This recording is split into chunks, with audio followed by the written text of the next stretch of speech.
大家好，欢迎来到人我行天下。前面两期视频我们介绍了希腊的圣托里尼和克里特岛，今天我们用一期视频非常简单的介绍一下希腊的历史。首先要声明一下，这里总结的是我自己的对希腊史的最粗浅的理解，目的绝不是考古研究，就是想分享一下这个历史框架，大家在希腊玩的时候能有个参考，发朋友圈内容也会显得更有文化。咱们先来看一看这个希腊历史的时间轴，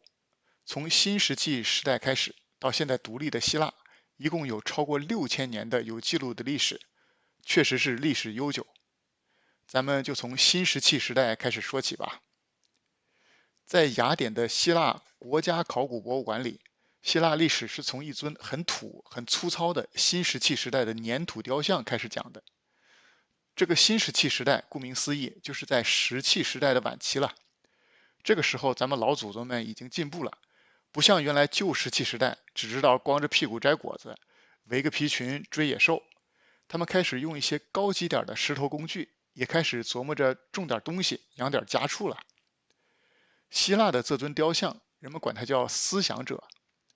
大概是从公元前4500年到3300年间完成的。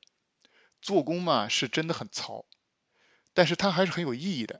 说明当时在希腊中部色萨利平原，希腊人的祖先们就已经吃饱喝足，有闲心坐下来捏一个小泥人，打发打发农闲的时光了。对希腊文化稍有了解的同学，可能都听说过克里特岛，西方文明的发源地。岛上的米诺斯文明在公元前3000多年就开始了，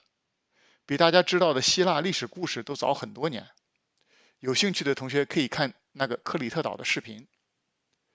不过，其实和米诺斯文明同一时期，甚至于在米诺斯之前，在希腊爱琴海的一堆岛屿上，就已经开始了一种文明了。这个文明叫基克拉底文明。这个基克拉底就是圆圈的意思。看这个维基百科的地图就知道，这些红色的岛屿好像围了一个圈儿。这个基克拉底文明就是在这些岛上存在的。有名的圣托里尼岛就在这个圈的最南端。有兴趣的同学也可以看看那个介绍圣托里尼的视频。基克拉底文明存在的时间大概是公元前3300年到公元前2000年，已经是在青铜时代了。从这个白色大理石的女性雕像，还有这些陶土器皿来看，做工比那个土坯的思想者是进步很多了。下面就该说说米诺斯文明了。米诺斯文明的活跃时期大约在公元前2800年到公元前1450年左右，主要就是在希腊第一大岛克里特岛上。也有人说应该更早，从公元前3500年开始。反正5、6千年前的事情没那么准确，都是考古学家们的大概估计。对应咱中国，大约就是尧舜时代到夏商之交那一段。就像现在咱们对夏朝的了解很少一样，大家对米诺斯文明的了解也不多，毕竟年代太久远了。米诺斯这个名字都是后来的人起的，来源于希腊传说中的国王米诺斯。在希腊神话里呢，米诺斯是克里特之王，是众神之神宙斯搞了美丽的腓尼基公主欧罗巴生的儿子之一。听过一些希腊神话故事的朋友们可能知道，希腊神话是很黄很暴力的，这个米诺斯的故事也不例外。米诺斯文明留下很多和牛有关的雕像和用具，还有壁画，就是因为传说中米诺斯王后和海神波塞冬赏赐的一头白牛乱搞，生下了一个牛头人身的怪物米诺陶洛斯。好好的米诺斯文明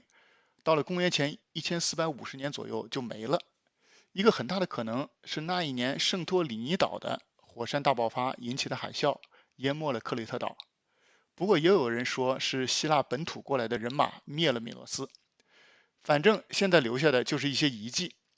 现在克里特岛上有个克诺索斯王宫遗址，4、5千年前的东西了，保留到现在还可以感受到当年的辉煌。想看更多的米诺斯文物，一定要去克里特岛首府伊拉克里翁的考古博物馆走一趟，那里藏着一些克诺索斯王宫的壁画，还有当时的陶器，水平已经相当高了，能看出来当时人们生活的富足安逸。对希腊历史不了解的同学，可能对迈锡尼文明这个词不是很熟悉。这个迈锡尼时代，从公元前1600年到公元前1100年，大约对应咱们的商朝。其实这段时间的希腊历史可能是咱们听过的最多的，因为著名的荷马史诗里的事情和很多希腊神话故事，什么红颜祸水、美女海伦、特洛伊木马啥的，都是在这段时间发生的。跟咱们的夏商时期历史差不多，都是一点后代的不知真假的文字记载，加上大量活灵活现的神话传说。这个文明之所以叫迈锡尼文明，是因为有关这个文明的主要文物都是从希腊南部的伯罗奔尼撒半岛上的迈锡尼这个地方挖出来的。迈锡尼时代的希腊其实不只是迈锡尼这一块地方，整个伯罗奔尼撒半岛、克里特岛、希腊本土南部，包括现在爱琴海东部、土耳其西岸的好些地方，都是它的势力范围。这么重要的一段文明历史，可是史料和文物非常非常少。现在能看到的很多文物，都是一个叫海因里希·施里曼的德国人从迈锡尼和提林斯这两个地方挖出来的。施里曼当年一边挖，一边连蒙带猜的把挖出来的东西往希腊神话和荷马史诗上有的人物、宫殿、城市上凑。就像那个阿伽门农王的金面具，施里曼挖出来以后就说，这个就是荷马史诗里说的阿伽门农王的面具。后来就有人说，这个面具做的这么精致，根本不像3、4千年前的东西，可能是施里曼搞出来糊弄人的。大家可以和他右手边那个胖脸的金面具比较一下，自己做个判断。迈锡尼文明存在了500-600年，到公元前1200年左右就开始没落了。好好的文明为啥说不行就不行了呢？因为历史久远，也就有很多推测。现在比较流行的说法是，当时另外一支希腊人多利亚人雄起，从北边巴尔干半岛打过来，占了迈锡尼的地盘。反正从挖出来的文物来看，从公元前1100年开始，东西做的就没有迈锡尼时代精细了，坛坛罐罐上都是些简单的几何图案。好些迈锡尼时期的城市呢，也没人住了。历史上把这300-400年称为古希腊的黑暗时代。我估计可能是这些多利亚人都是粗人，喜欢打打杀杀，不喜欢搞迈锡尼时代的那些花里胡哨的东西。后来希腊城邦里著名的重兵尚武的斯巴达就是多利亚人建的。后来希波战争的时候，斯巴达300勇士力扛波斯几万大军，这种格局却是和迈锡尼的金面具啥的不在一个次元里，感觉和咱中国历史上的蒙元入侵和清兵入关的文化负影响有点类似。黑暗时代过了300-400年，慢慢事情又开始有了变化。希腊经典的城邦开始出现，最大的就是尚武严苛的斯巴达和文艺民主的雅典。老百姓们也受够了黑暗时代的文化沙漠，哲学、剧场、诗歌、雕塑等等文化艺术如雨后春笋开始发展。这段时期后来被称为古风时代。这段时间感觉有点像咱们的春秋战国，年代上也差不多，政治上一堆小国家就是城邦，杀伐争霸，分分合合；文化上百花齐放，百家争鸣。大家听说过的亚里士多德、修昔底德等等，都是这段时期的人物。希腊著名的雅典卫城、帕特农神庙，还有德尔菲的阿波罗神庙，主要也是在这段时期修建的。古风时代的最后一段时间，亚历山大大帝统领的马其顿王国崛起，从一个希腊东北的小邦国，横扫希腊各个城邦，又向东向南开疆拓土，攻占埃及、波斯，一直打到印度北部。公元前323年，亚历山大大帝去世，古风时代结束。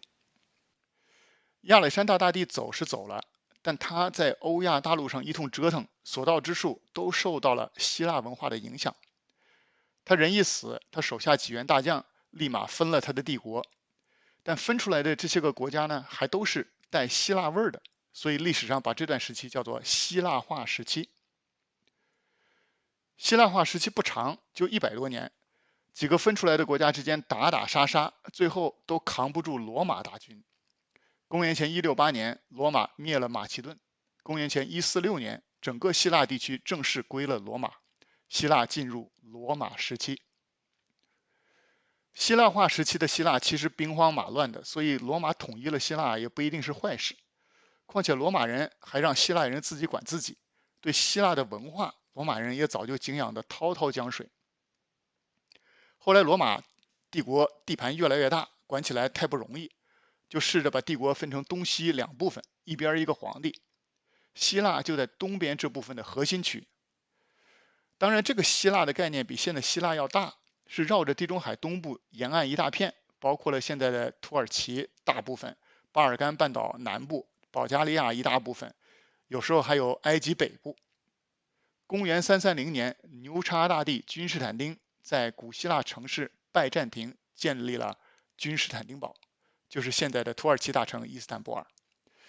这个时候，东西罗马还没有正式分裂，但是希腊历史从330年开始已经进入拜占庭时期。公元395年，东西罗马帝国正式分治；476年，西罗马帝国灭亡。这期间，希腊反正是在东罗马这边受影响不大。其实东罗马帝国，也就是拜占庭帝国，疆土多年变迁，希腊始终是有核心地位的。历史学者都把拜占庭称为信基督教的希腊人的罗马国。拜占庭这个词用来形容东罗马帝国都是后来的事情，开始大家都管这个帝国叫希腊帝国来着。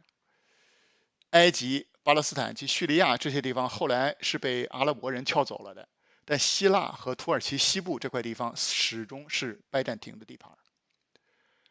这样就到了1453年，拜占庭帝国扛了1000多年之后，终于病入膏肓，被奥斯曼帝国攻陷君士坦丁堡，正式灭亡。从此以后，希腊也就成了奥斯曼帝国的希腊。又过了将近400年，奥斯曼帝国也渐渐年迈体衰。希腊这块地方意识形态不同，一直就没真心跟着穆斯林们走。1821年，希腊独立战争爆发，很快就被奥斯曼帝国摁住了。后来欧洲各国都帮着希腊，到了1832年，希腊正式独立建国。好了，今天的希腊历史就到这里了，希望你喜欢。最后别忘了订阅我们的频道，第一时间获取更多精彩的旅行内容。